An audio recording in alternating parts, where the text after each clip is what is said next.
time for another Poppin' podcast, so get ready to add another show to your listening library. Last week, Emmy Award-winning journalist and author Johnathan Walton shared his personal story with a con, and she may have scammed him out of thousands of dollars, but he got the last laugh when she was arrested and extradited back to the UK.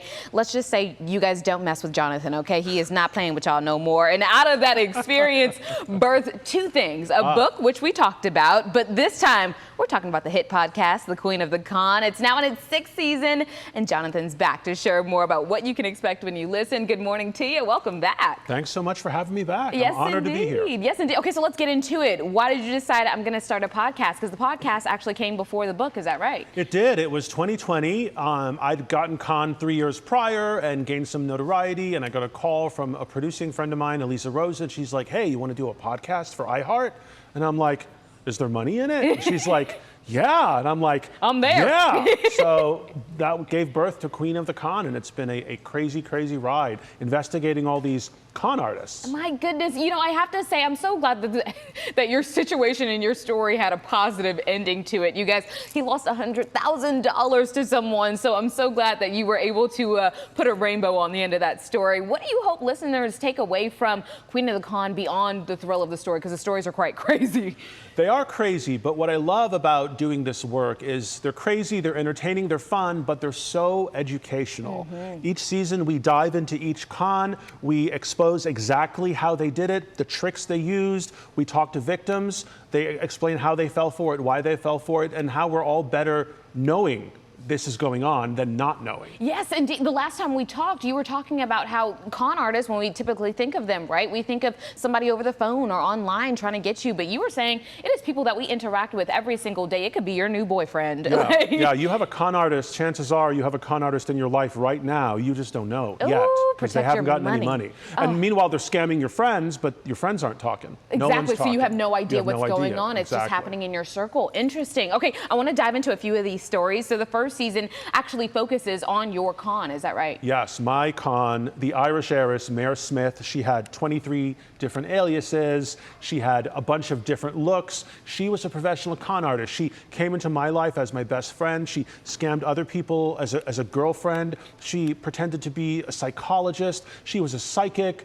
She had all these different veneers, you know, all these different facades that people fell for. And she got hundreds of thousands of dollars from everyone while she was scamming me out of close to $100,000. Oh my God. I mean, this is scary when you talk about it because it's real life situations happening to real life people. A lot of the times we say, it's never going to happen to me or whatever. You know what? Plenty of con artists out there. Like you said, Lizzie Mulder is another one, a fake accountant in Laguna Beach. Tell me her story. This was a devastating con. She used all the red flags that she was a con artist, but nobody knew what they were. She pretended to be an accountant. She printed out an accounting degree from Pepperdine University, hung it on her wall, convinced people she was legit. Business owners trusted her with their accounts. She creates an account at Bank of America, and it's amazing this is allowed to be done, but it's not illegal, called income tax payments. Wow. So all these people are signing their checks to income tax payments, thinking they're paying their taxes. And they're just paying Lizzie Mulder for years. And you imagine all the tax collectors calling the people who think they're paying their taxes, and they're like, yeah, like you're back on your, imagine. Yeah, well, no, you don't have to imagine. It's in the podcast. Like, they all got dinged millions of dollars in penalties for, they thought they were paying their taxes for 5 years. They were not. Oh, Lizzie just took all the money. Next thing you know, you got the IRS coming after you. They all have the IRS coming after them. It's a horrible, horrible situation, but you need to listen to these kinds of stories to understand how a Lizzie Mulder or a Mare Smith can infiltrate your life under a false impression. You think they're one thing, but they're really another. Oh my goodness. Okay, we're even seeing this all over TV, you guys. I want to talk about reality star Jen Shah. She was on The Real Housewives. In jail now, had fame, she had fortune. Why do you think she turned to crime? We did a deep dive into Jen Shah for Queen of the Con, let me tell you. I'll tell you why. She didn't turn to crime. At the end of the day, she's a con artist, and all con artists are the same. They get a godlike thrill from creating worlds that do not exist and watching everyone fall victim. They get off on knowing they're scamming you, they're robbing you. It makes them feel good. I was about to say, you have to have a certain mindset to be doing this to other people. They're like soulless. You have to have no conscience whatsoever. She has no conscience. She scammed thousands of elderly, desperate people out of a lot of money, their last money, made them take out loans. It was insidious. And what I love about the Jen Shah case is this. Con artists and criminals in general reveal themselves. She said famously in an interview when they asked her what she did, she said, "I'm like the Wizard of Oz. I'm the one behind the curtain making everything happen." Now, if you've seen the movie The Wizard of Oz, then you know the wizard is a con man. Exactly. Like nothing's real. It's literally smoke and mirrors. So she's admitting that's what she is, but no one got it at the time. But now looking back, we get it. Exactly. I was about to say, now that you can look back at those old seasons of The Housewives, you can definitely see that she was making some stuff happen. But it's just terrifying because it's right there in our faces, right? And we're not even paying attention half the time, and it could be happening to you in your real life. Now, in the latest season, we meet Michelle Mack, the California Girls, a crew stealing from high-end stores. And so what makes this season really stand out? Why should people tune in?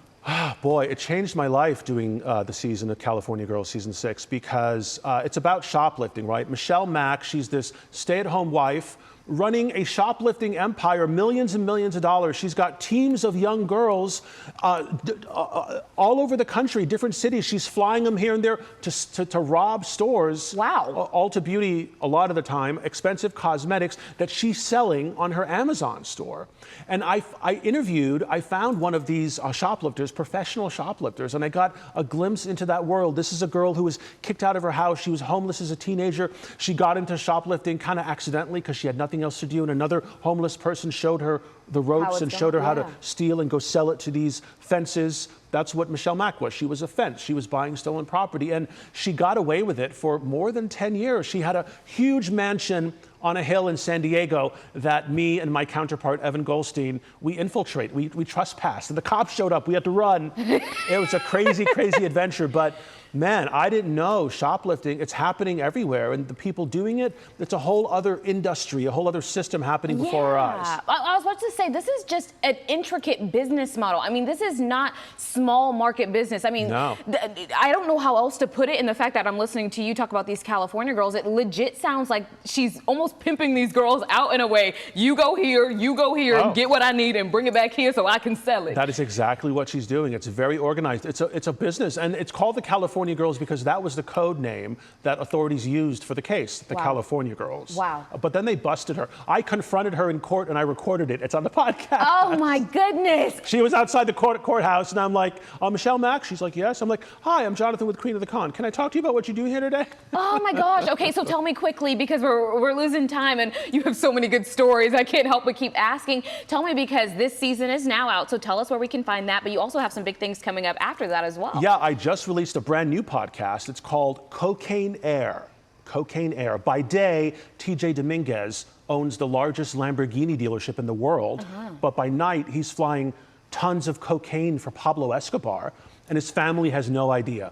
It is the most amazing double life. He just got out of prison, sat down with me for 16 hours of interview, and we cobbled together the most amazing 12 episodes. Cocaine Air, you got to check it out. And he started becoming a cocaine smuggler because he got conned. Oh my gosh. He got conned, it changed his life. It's just a trickle effect at this point. JonathanWalton.com, find him and all of his stories. Thank you so much for joining us. Thanks for having me. We could talk for an entire hour on this. My gosh, thank you so much.